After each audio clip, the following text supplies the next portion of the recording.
Hello and welcome to another exciting episode of The Aftermath. My name is Ian, and as always, I'm joined by Dylan. And we watched a Studio Ghibli film. Yes.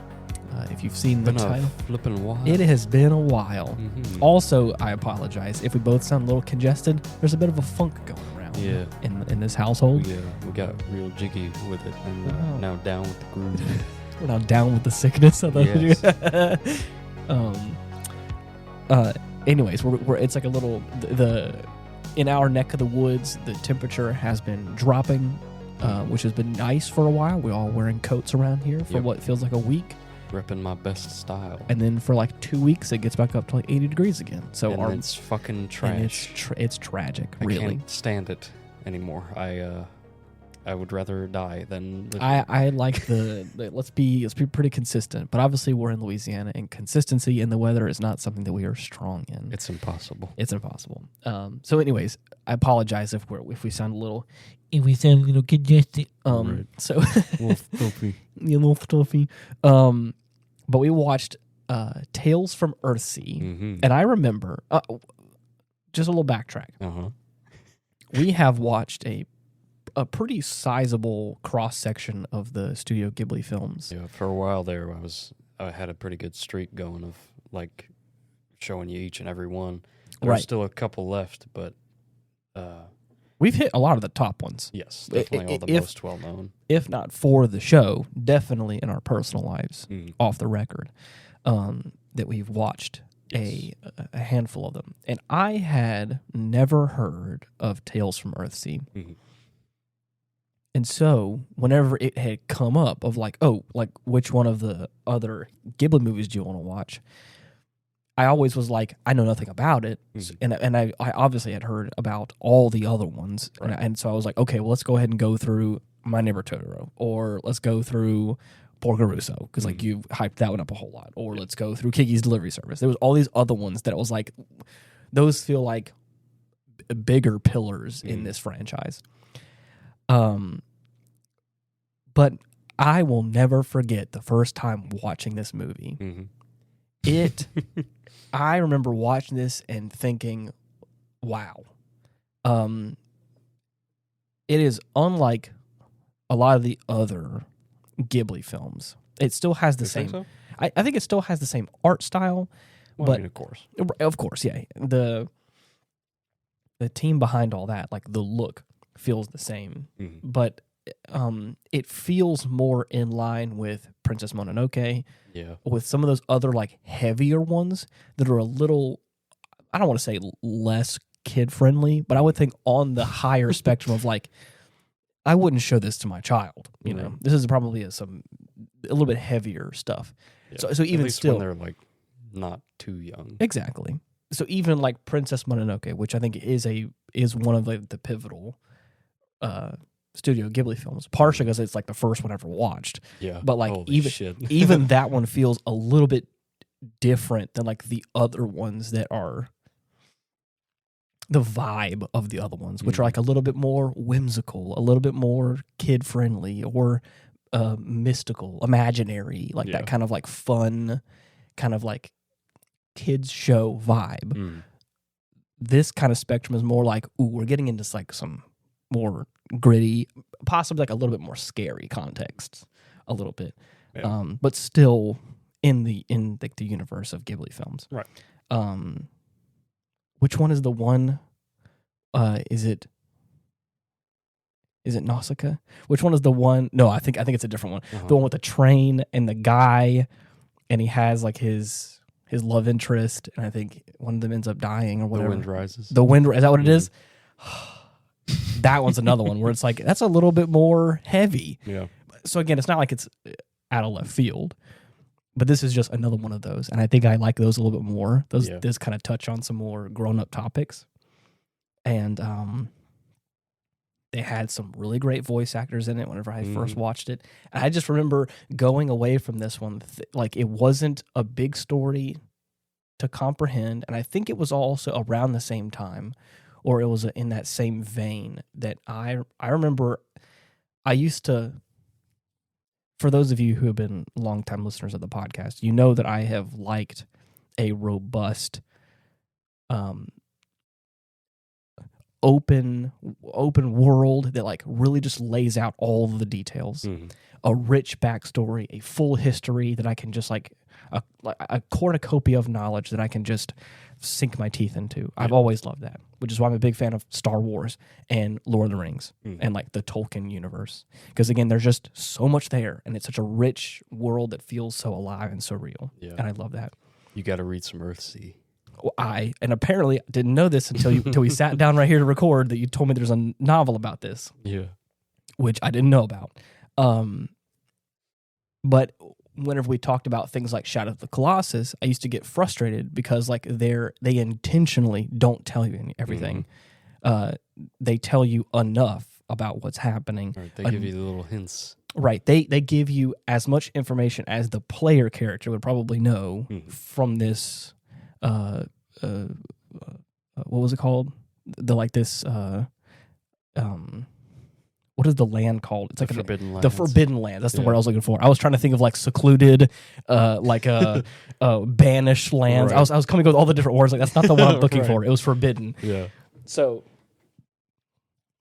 and I think it was around the same time that we started watching videos on that, and I think you played through it, that I started having a new appreciation for it. That like. Yeah. I think we also watched movies or some shows or something that had that same sort of characteristic. I've made comparisons to the original Halo. Right, yes, yes. They were similar in that regard. And I think I have slowly but surely grown a fondness for the application of that sometimes. Mystery. If done correctly, mystery can be fun.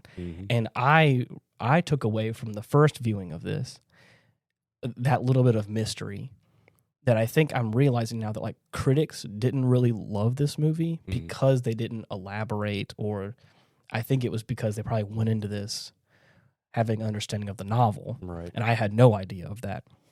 So me watching this, I was okay with the idea of like not knowing everything and just kind of being along for the ride. And like the movie will probably tell me what I need to know as we go there.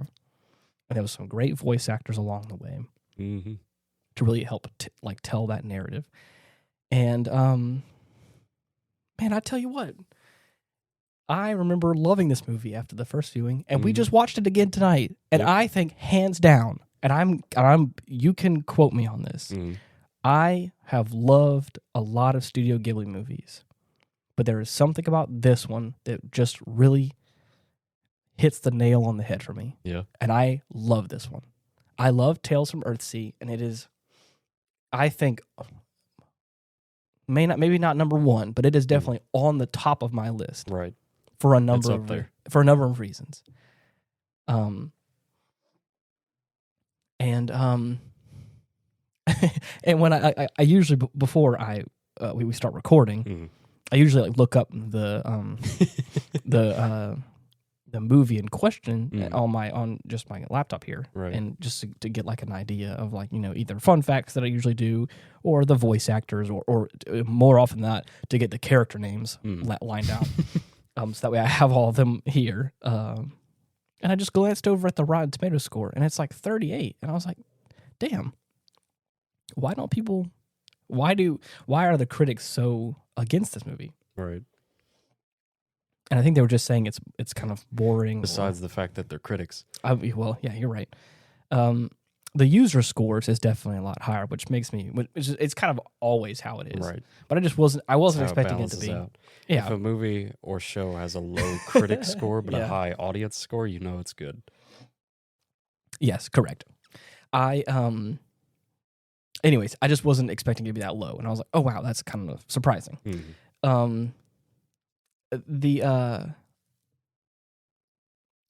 Anyways, I after watching this movie, I have really fallen in love with and I really love the character of Sparrowhawk. He gives me that like Obi-Wan Kenobi vibes. Yeah. He's the archmage, and he also just feels like this stoic dad character and stuff.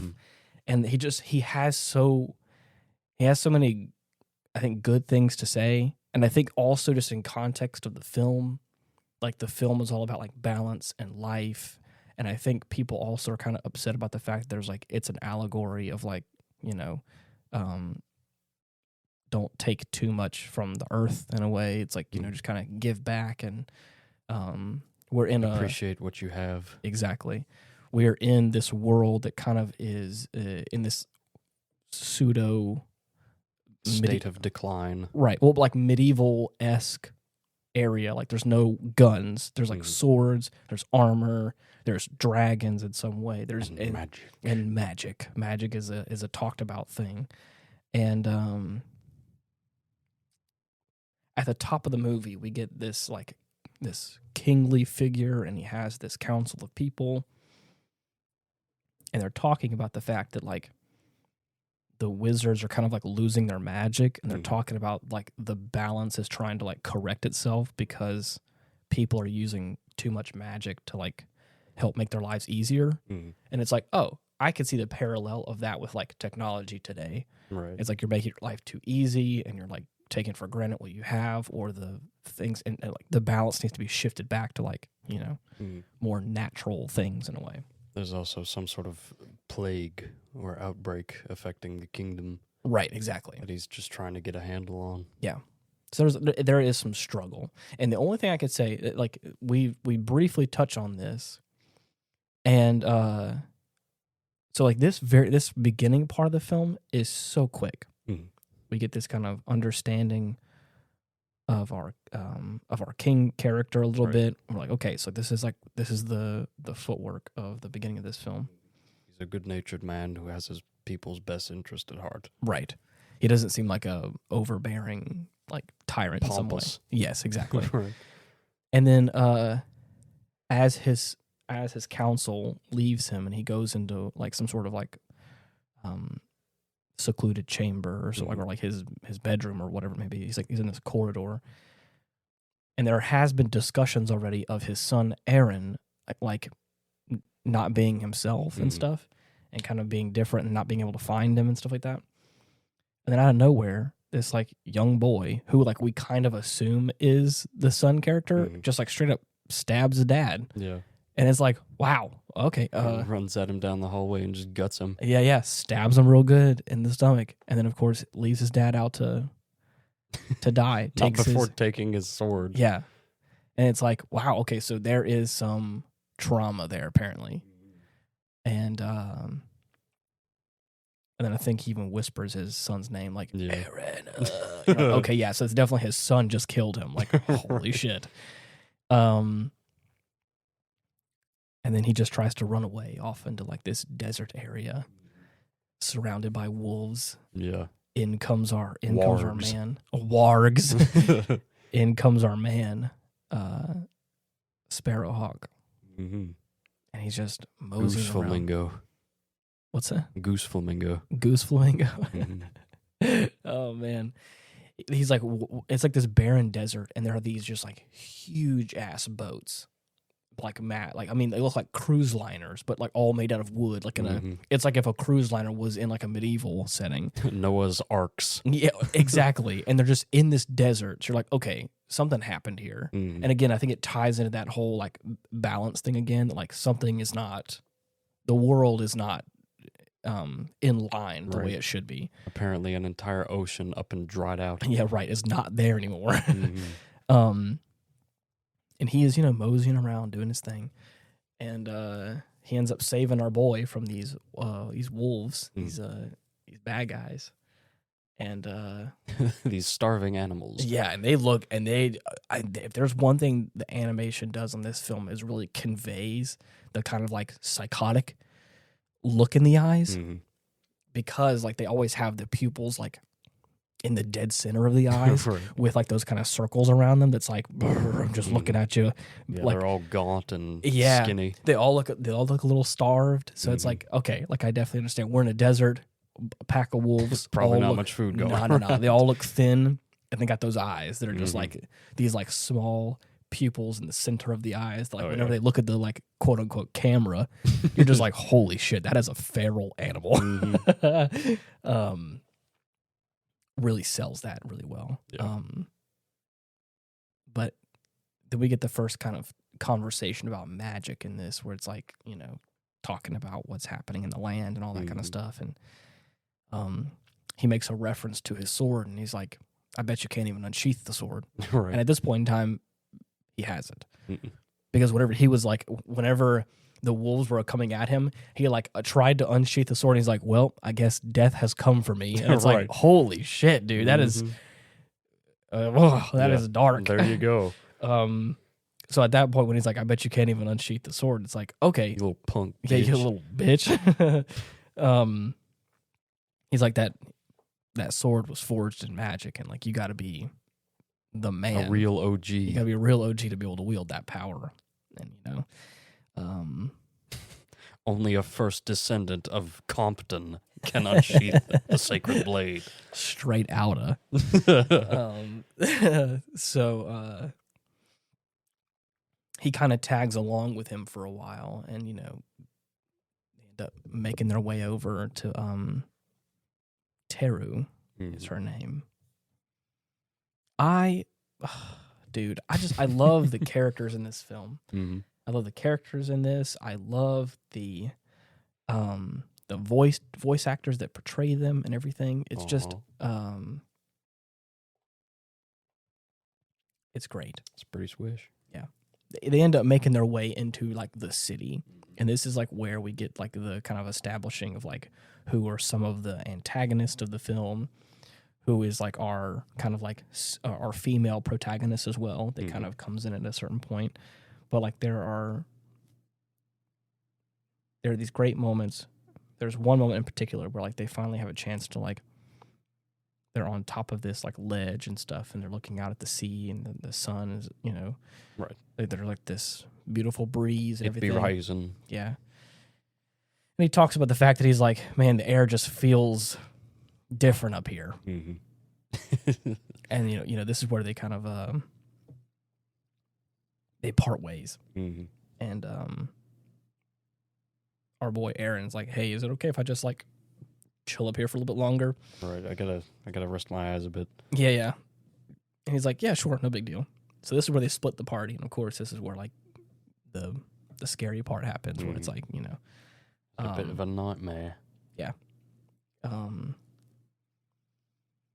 There is this kind of suspicion at this point where like the Aaron kind of feels like he's being followed by something. He's very jumpy. Yeah. Always looking over his shoulder. Right. And at first I thought it was just like the wolf thing. Because that's what, like, the first time we see him like jump and stuff, or like, be kind of suspicious about things, is whenever we're in the camp, still in the desert, after the attack of the wolves. So it's like, okay, yeah, he's definitely like on edge. Right. But then like the wind blows a certain way, and then he gets concerned like he's being followed by something. And it's like, okay. Like he turns and there's nothing there, but he's still got that terrified expression, and then he just fucking bolts. Yeah, he keeps running. Makes it through a series of alleyways, and then is when he stumbles upon Teru as she's being chased by Cobb's thugs. Yeah, there's a guy, what was his name? Hare.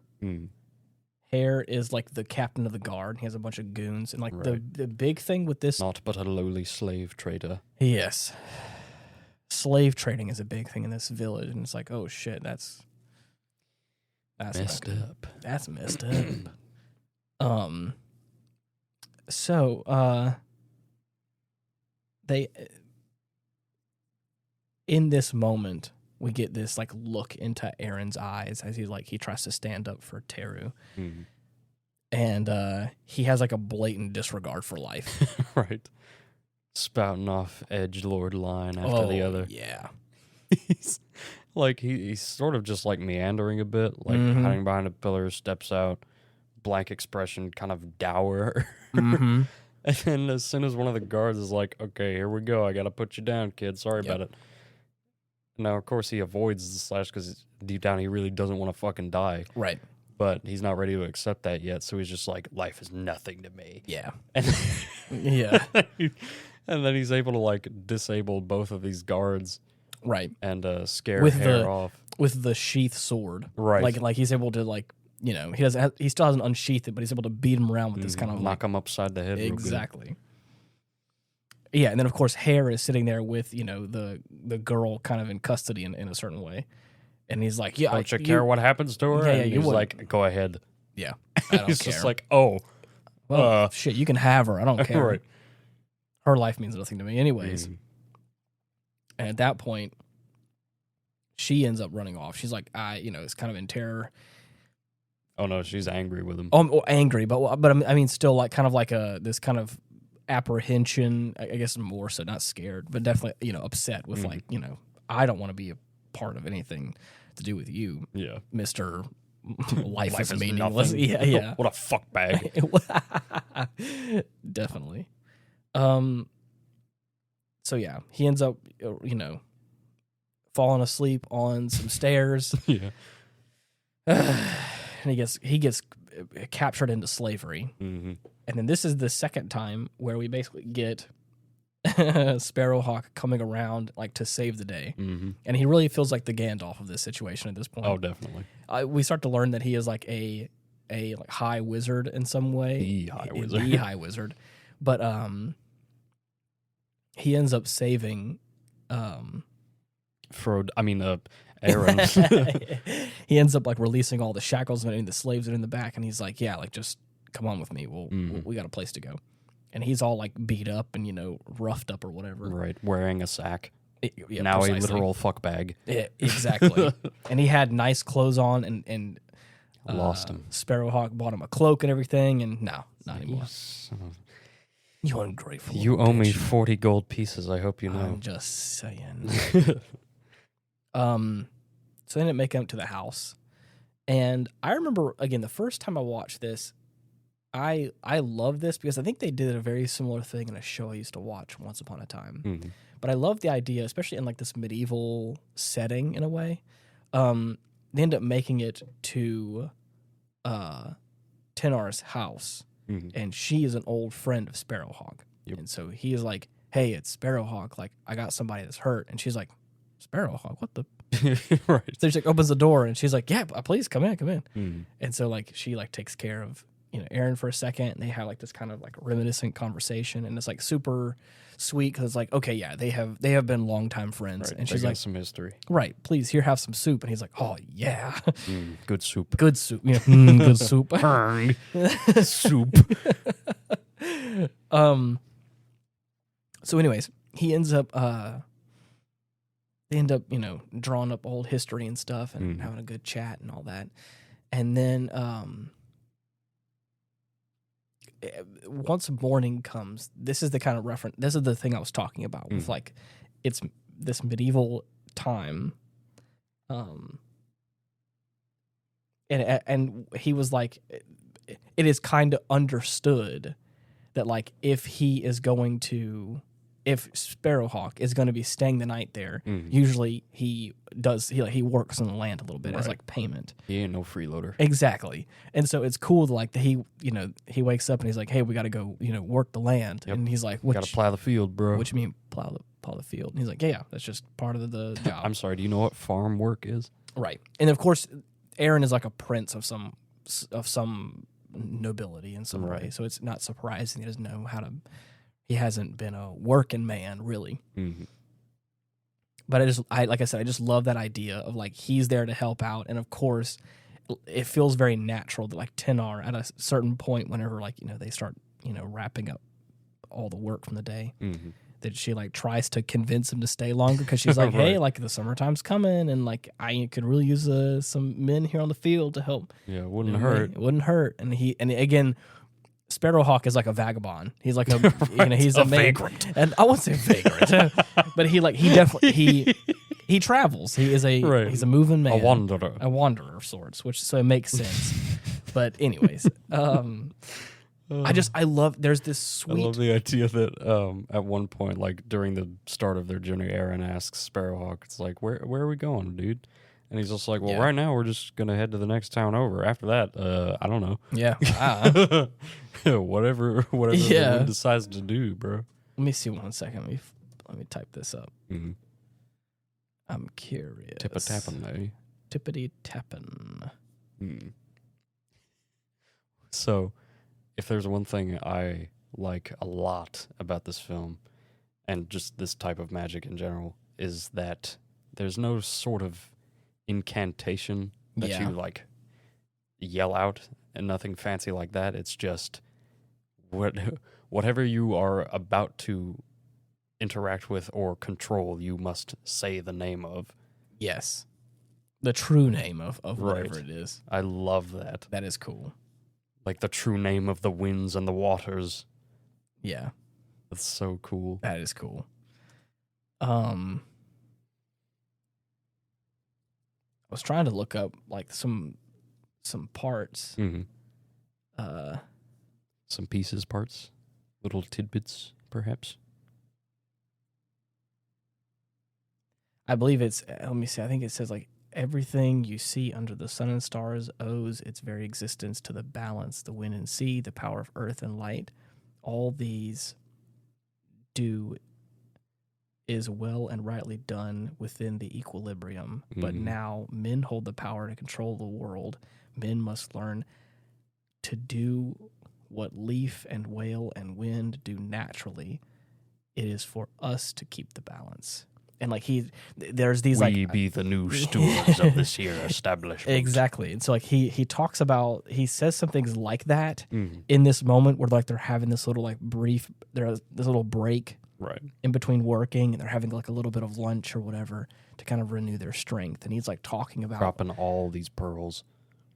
And I love it because he's such a eloquent man. He's such an eloquent man, a stoic character, and he's just dropping this knowledge that like is very applicable even today in a way. It's like that is life. That there's is a right-hearted individual, right. I would say. And it's like and he comes across as such like a genuine person.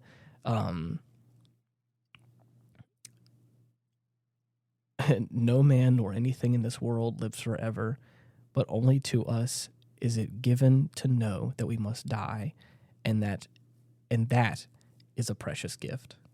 I just like there's so many things like that in this film where like they drop these things like where specifically Sparrowheart in a way is like really just saying these kind of really profound quotes in a way that really spoke to me watching this film. Yeah. And that character prevails throughout this whole film. Where like this film has a protagonist, and it feels like Aaron. That is like our main man. But for a majority of this film, I think it's a majority, we're really following Sparrowheart and him trying to like really help guide Aaron and like help him stay on the straight and narrow. Aye, the lad do be possessing the heart of a sparrow. And it's so interesting because obviously we know that Aaron has some struggles. Right. He's on the run. And it really feels like Sparrowheart is kind of just like sent there to be his guardian angel. Calling him Sparrowheart. Sparrowhawk, sorry. I'm thinking of Shadowheart from damn. Wow. Shadowheart, kiss that mind flare. I'm glad you pointed that out. Sparrowhawk, sorry. Is that he's sent there to be like his guardian angel in a way. He even says, I have a feeling our meeting was part of fate. Exactly. All part of the balance. And there are some interactions between Aaron and Teru. That, of course, she is a lover of life. And the fact that he has... appreciator. The fact that he is very haphazard with life and is kind of like, I don't give a shit. Apathetic. She's like, we ain't gonna get along. Yeah, I don't like you. I don't like you. I don't like your mindset. You're a poopy head. I think you're a You want me to spell it out? You're a poopy head. But I think as he starts to work more and kind of show his true colors in a way, I think she kind of opens up a little bit more. Yeah. And a friendship kind of grows out of that. But okay. let's go ahead and just crack the seal on this right here. Yeah. Oh, we talk about Cobb? Yes. The Dark Wizard Cobb? Dark Wizard Lord Cobb. Willem Dafoe? Dude. Of this film? I like Willem Dafoe. Mm-hmm. He's a pretty neat dude. He's an interesting dude. And he has a very iconic voice. Oh yeah. I remember the first time I watched this and he shows up on screen, I was like, is that Willem Dafoe? And you're like, yep. And I was like, damn, okay. Yeah. You don't hear the guy whisper very often. No. And I was just about to say that. This is such it's probably cliche, but it's simple and it's understandable. And I love that. This is not a complex movie. Mm-hmm. This is not a hard movie to understand. Right. In fact, it has pretty simple storytelling, and I would consider it classic fantasy. Yes, yeah. It is not. It does not. The overarching story of this is not complex to digest. Mm-hmm. We're talking about life, death, the balance. We're talking about the Force. No, I'm playing. As it pertains to this movie, it's definitely simple. Yeah. I'm sure there's more to it in the books. Right. Because of course there is. Of course. But the movie itself, I think, is... Exactly. The literary work, I'm not trying to simplify that at all. But for this 2-hour film, or just shy of 2 hours, it's not hard to digest. And they do a great job, I think, of conveying the characters to make us kind of care about them. Mm-hmm. There's not a lot of characters on screen. There's not a lot of people to distract us in a way. Right. But the core cast of characters that we do get to see remain a constant. And they are each ones that we can really connect with or attribute a certain person we may know to them. And I think it's easy to understand. Well, the reason I'm saying all this is that, or I prefaced all that to say, Lord Cobb, the Dark Wizard, is such an easy villain character. Oh, yeah. It's just so easy, and people may consider that lazy or quick or simplifying it. Mm-hmm. But the definitely one of many, but not that's definitely not a negative. I would think exactly, at least not for me. Mm-hmm. And I think the reason why I love this villain character so much is because of Willem Dafoe's performance. Yeah. Yes, this character definitely is a tall, slender, has a gaunt person, has some almost feminine features, long jet black hair, cone head. Yeah, kind of weird shaped head in a way, but looks young and kind of just I don't want to say attractive, but doesn't look is blemishless in a way, and it has Willem Dafoe's voice, and I've never heard him whisper, right, or talk in a very just low tone, and it comes across as so sneaky and slithery. Yeah, the first time that Hare, the kind of captain of the guard kind of guy, walks in there and he's like, "Hey, we lost some slaves." Got some bad news, boss. And it's referring to the fact that Sparrow Hawk, not Hart, Sparrow Hawk there you go. had released all of the slaves and they're able to capture some of them, but not all of them. Mm-hmm. And dude, Cobb is I forgot what he says exactly. You lost my precious merchandise. Yeah, but he talks like he's a little, he's whispering. Right. You lost my special merchandise. Right. And and it's so quiet, and it just kind of comes across, like I said, of slithery, like a little snake man. Yeah. Just kind of audible squelch. Do you think that you are not so easily replaceable? And it's oh shit, and then he just fucking squeezes his heart. He does a good old Darth Vader. He has this blue ball in his hand, this blue energy ball in his hand, and he's actively the captain of the guard Hare. His chest is glowing blue as he's just squeezing this ball, and he's my heart. And it's he's like, damn, boss, bro. boss, wait, I think I know who it is. Yeah, there was a wizard. There was a wizard with a scar on his face, and he's like, oh, and he immediately lets go, and he's like, what's this? Oh, now what is this? Right. The Archmage Sparrowhawk. Whoa.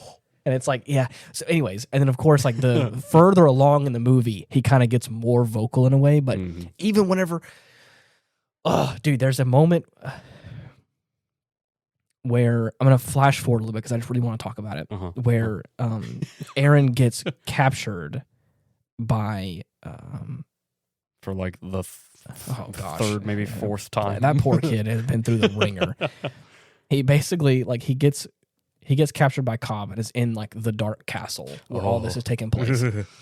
And he, like, walks in there, and of course, like, you know, Aaron's like, what's happening? What's going on? Right, Rick's up in this fancy-ass bed. Yeah.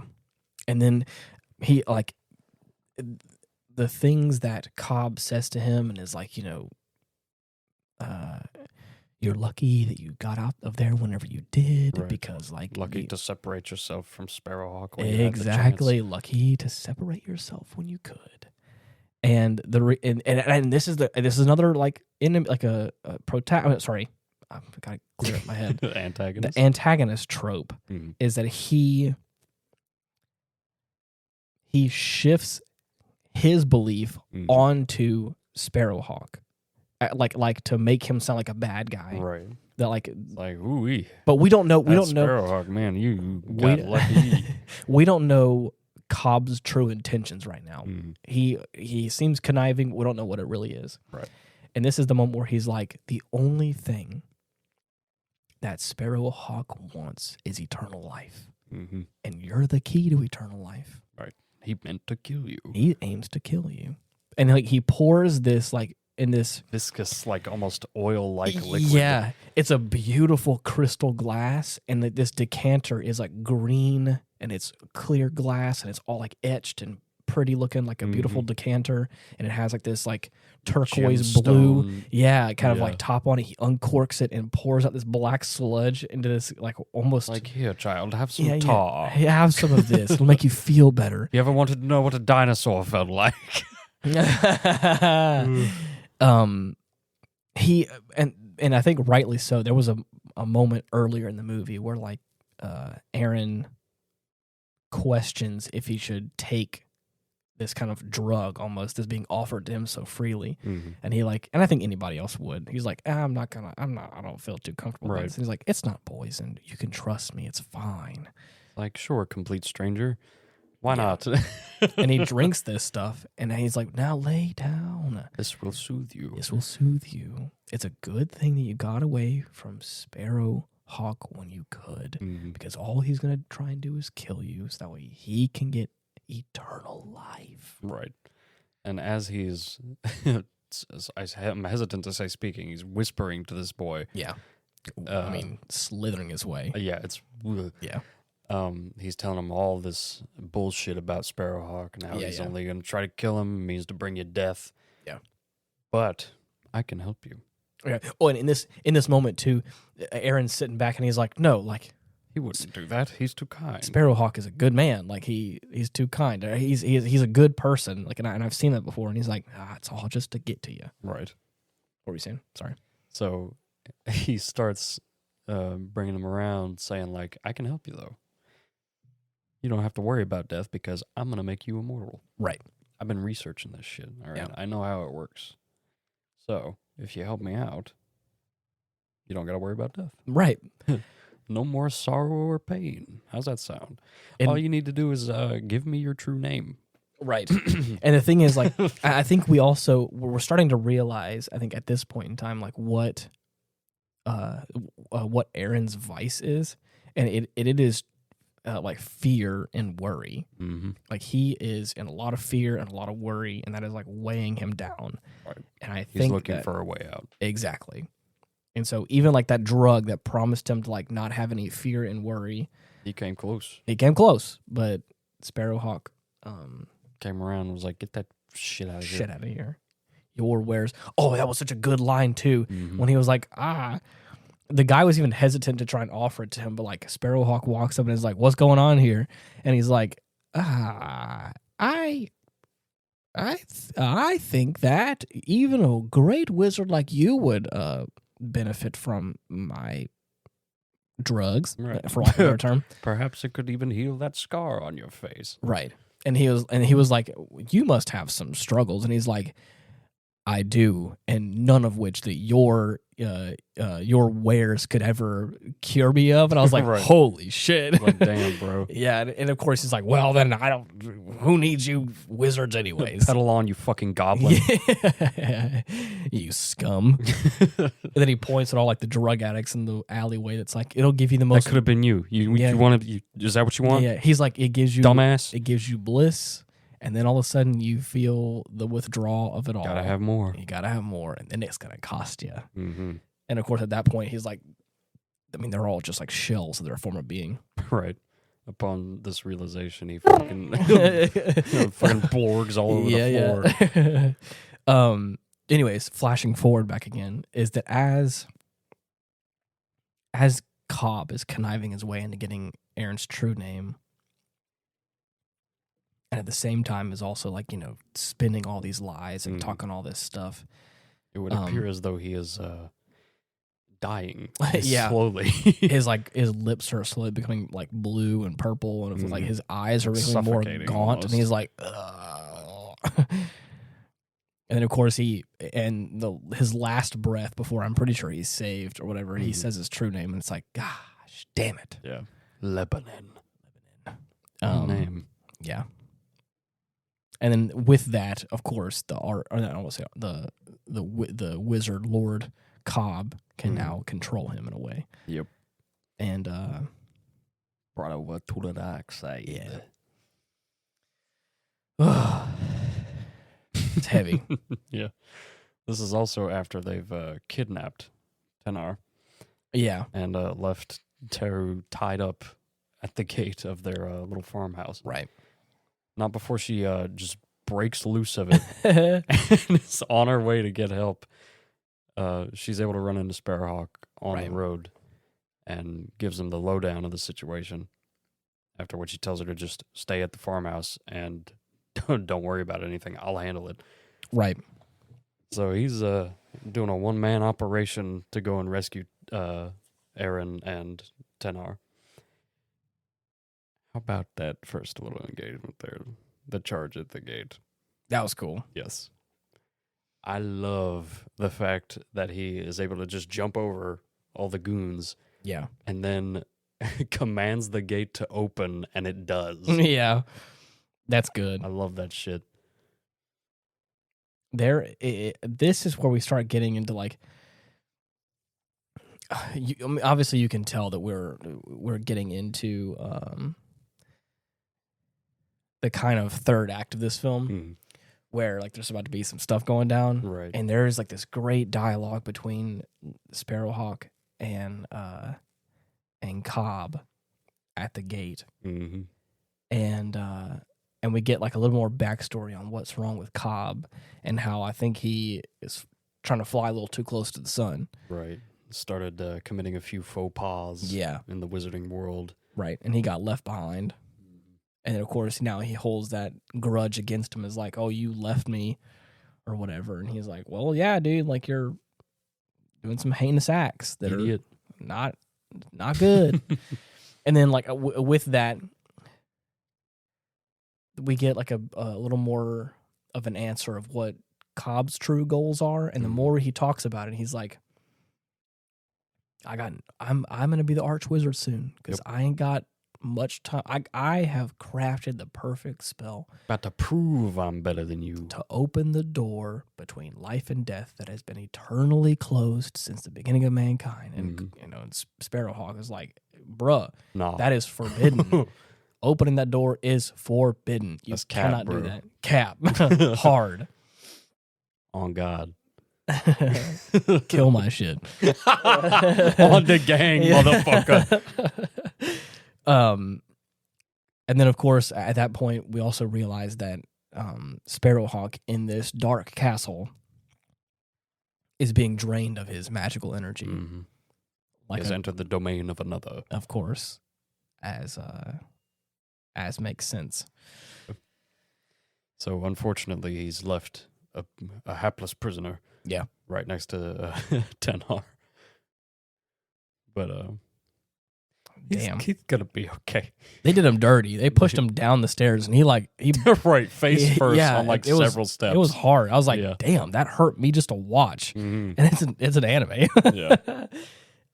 Pain. Yeah.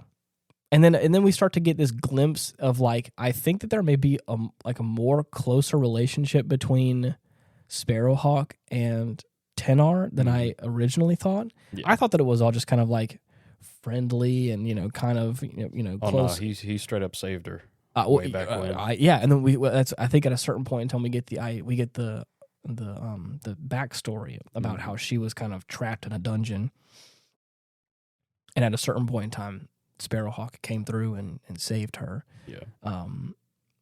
And I think that she may be a little more fond. I think they may be a little more fond of each other, but I think more so in this moment, like he's sitting there and she's like holding him in a way, and she's like, "Hey, buddy, like you can get us out of this." The fuck happened? You're Stupid. no. She's more like, "Hey, you're like the archmage. You can really do this." And How he's like, could they do this to you? Yeah, and he's like, I don't got my power in here. I'm Right. not that great. And she's like, "Damn." I just keep giving you trouble. Yeah, and it's like, oh man, it's sweet. It's so sweet, and I love it. Yeah.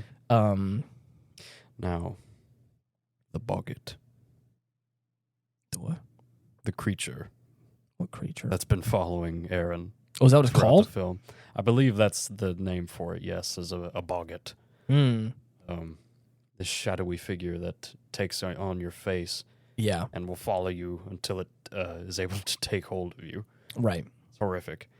But yes, that's what's been plaguing Aaron since the start of the film, apparently. Right. Been on the run from it.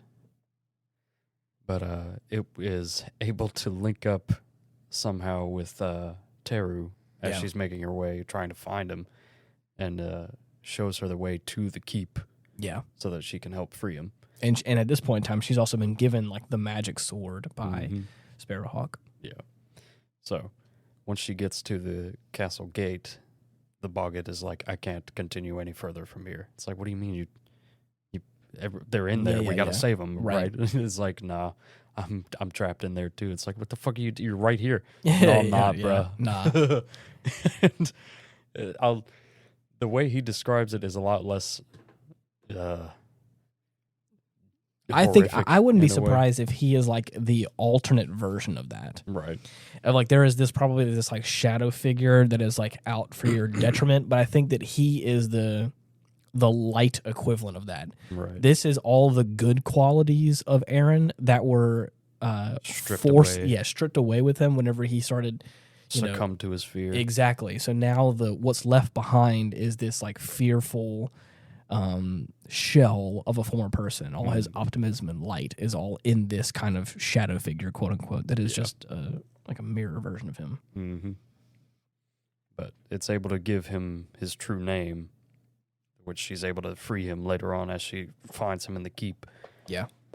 Gives him his sword, gives him a little pep talk, really gets him back up on his feet. Right. Thank Christ. Yeah. So I've seen enough moping around from this motherfucker. Yeah. Now he's acting like a straight up hero. Right. Like you should. So they are now parkouring their way around the castle. Yeah. Trying to find where they are. And we see the Sparrowhawk like chained up on the edge of one of the towers, about to be forced off the ledge. Yeah. Now, Cobb is already like a conniving evil bastard. Yeah. But just to really rub it in, he's like, "Your friend's just about ready to go, I would say. Yeah. Why don't you give him the final push he needs?" Yeah. And he sends Tenar over to do the deed. Yeah. And of course he gives them a little time to say their goodbyes, but not before cutting it short, of course. Yeah. Now, as they're about to be forced off the edge, Teru and Aaron have scaled the tower and are about to put a stop to it, hopefully. Yeah. But damn. Yeah. It's a pretty crazy scene. Yeah. Just before all this, that was whenever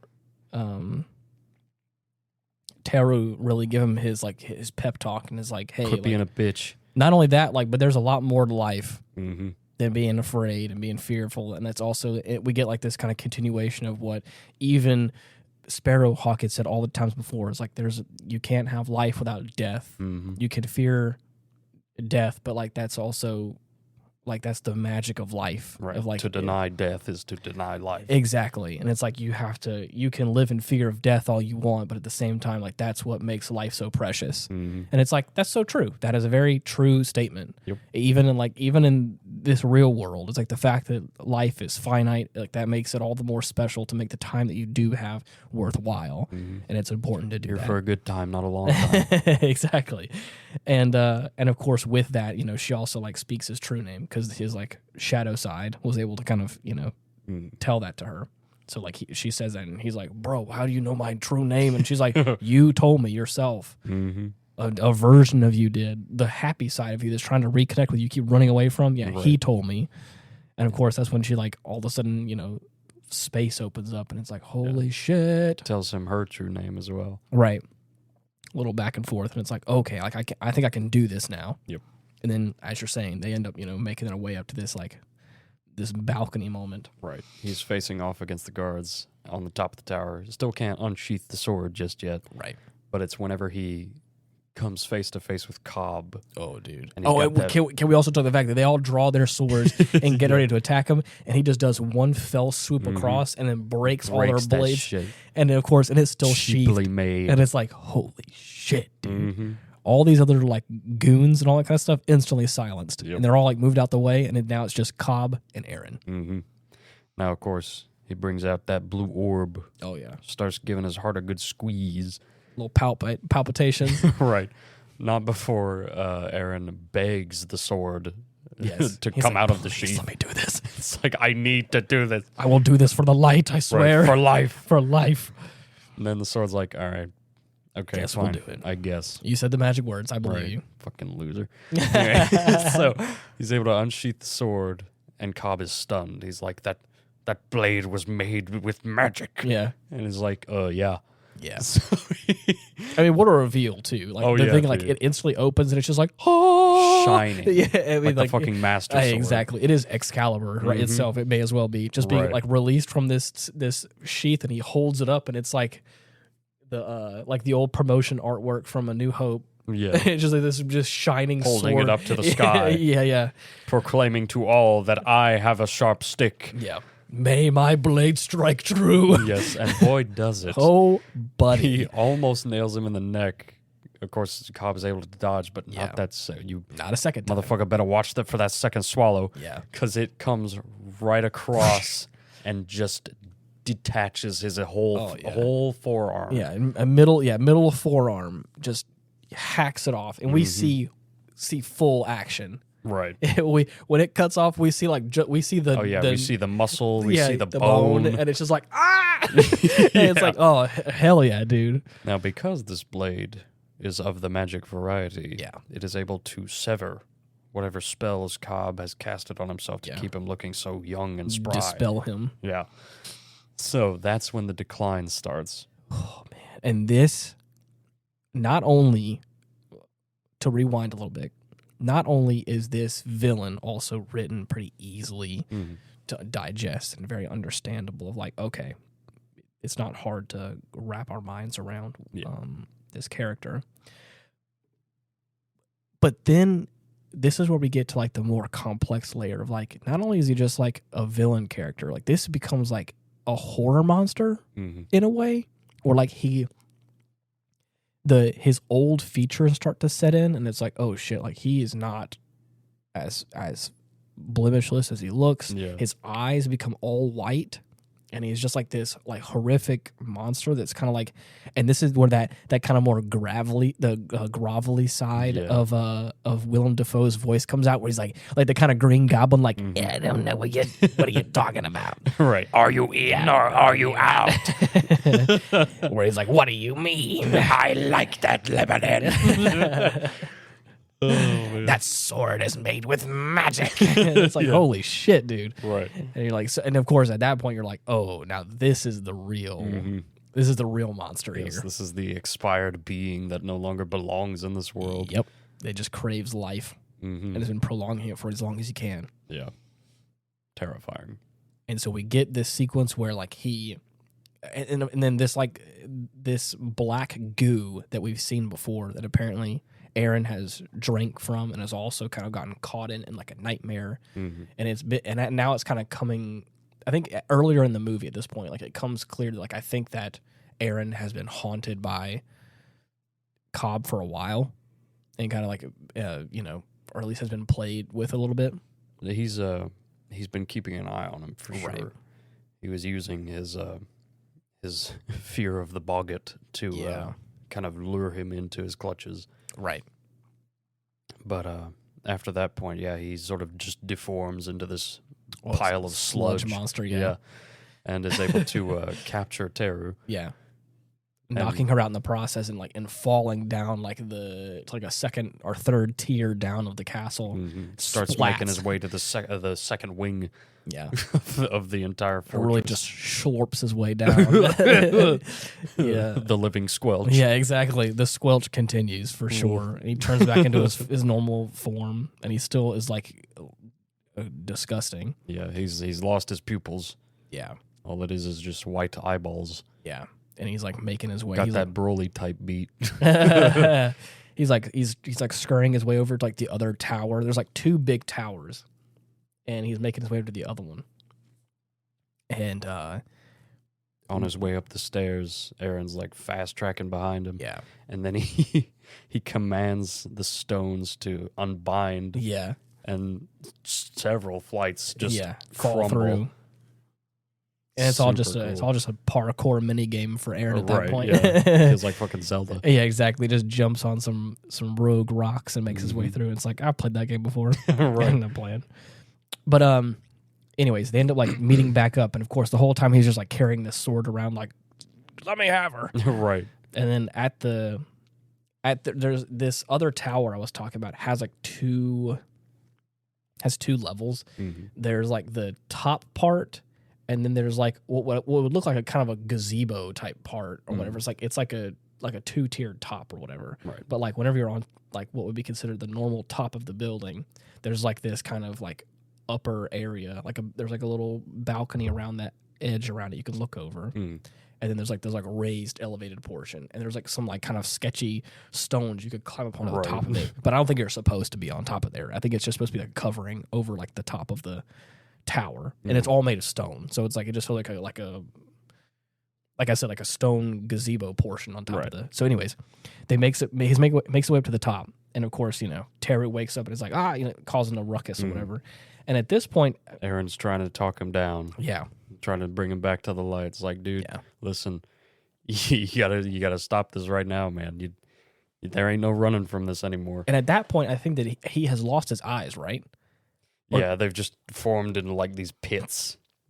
Yeah, the sunken holes in his head. Mm-hmm. Oh, God.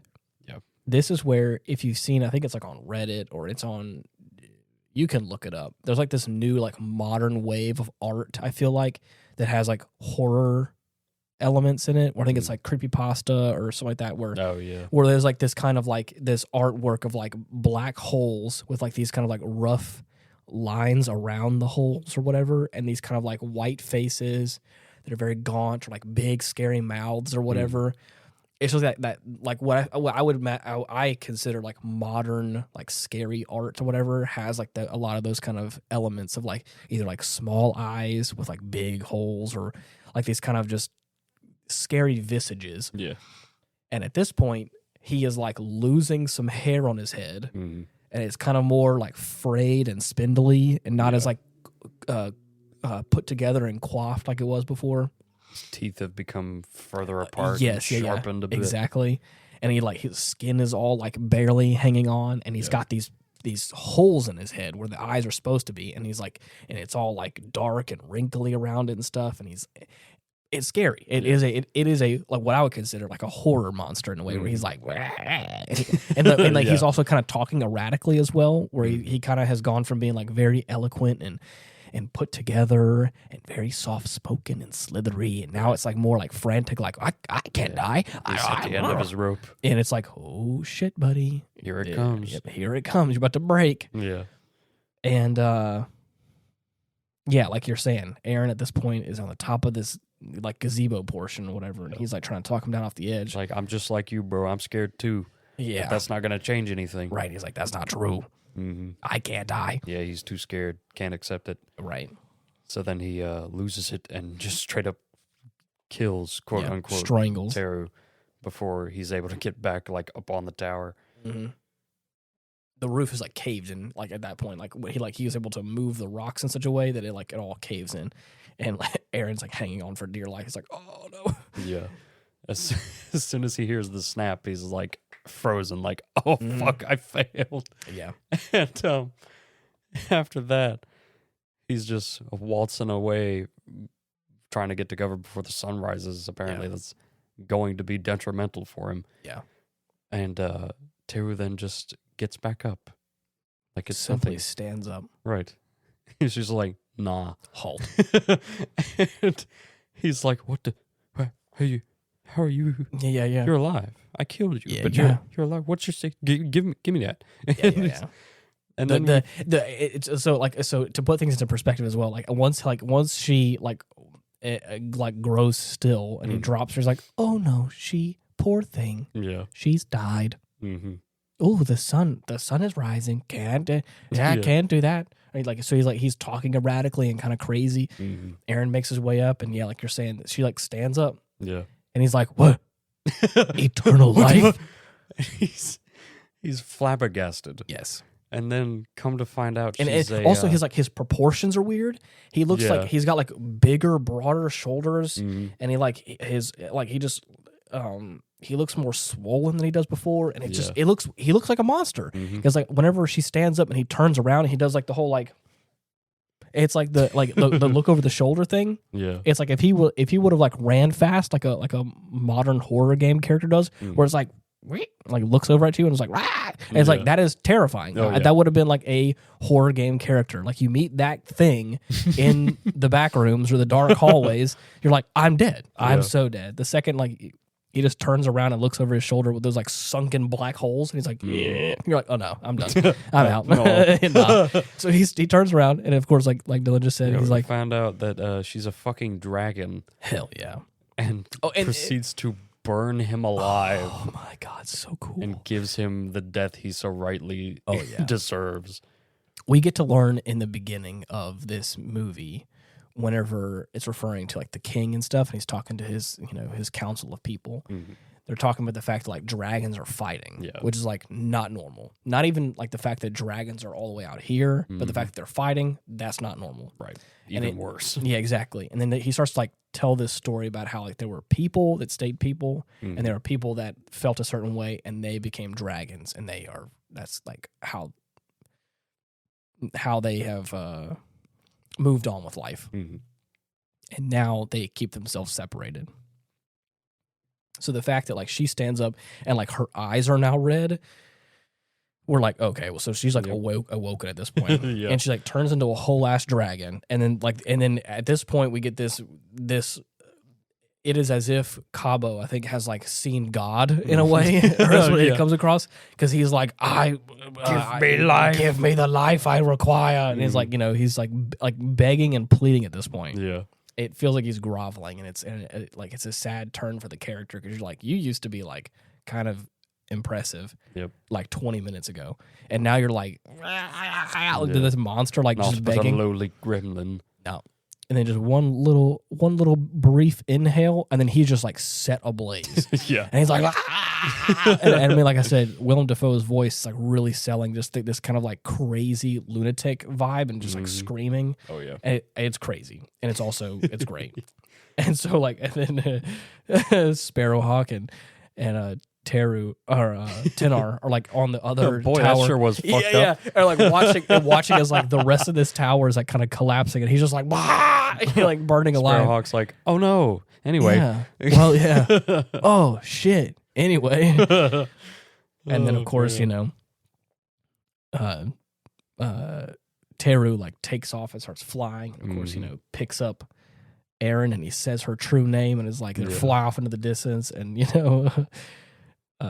Sparrowhawk and all them and Tinar are like, what about them? What are they gonna do? And he was like, they got wings now. It's fine. Right. They'll figure it out. They can fly now.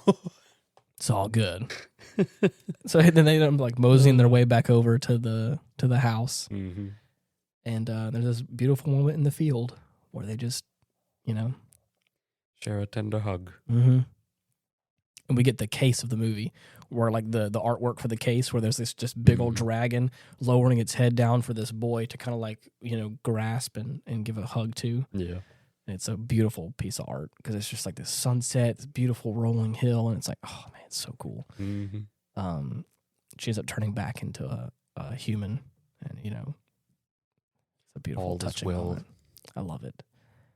It's super cool. It's a fun premise. Again, like I said, I think I like it because again they don't elaborate too much on it, but they do just enough to really like set me in the world to understand how the magic works in this world, what the goal of is happening in this world in a way.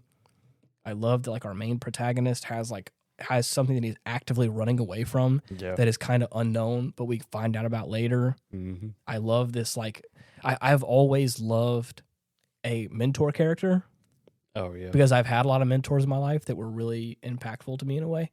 One of my favorite characters just in media of all time is Obi-Wan Kenobi. Mm-hmm. I love Obi-Wan Kenobi in the original trilogy, and like also Ewan McGregor playing like the new iteration of him in like the sequel trilogy. Mm-hmm. Sorry, the prequel trilogy. My bad. I didn't mean that was a bad Right. slip up. Sorry, didn't mean to say that. We do not speak its name. yeah, right. I loved his character. He's a great character. He's a good man, and he's just trying to make his way. Indeed. And I love that. And that's the same thing with this is with Sparrowhawk. Yeah. He's my favorite character in this film because it's like he has been through Almost his own effortlessly wise. right. He has been through some struggles, and he is the top of his game, but he's also humble. Mm-hmm. And there's that same point, traveling back in time, whenever they're plowing the fields for the first time. Aaron has enough understanding to go like, you are a powerful wizard.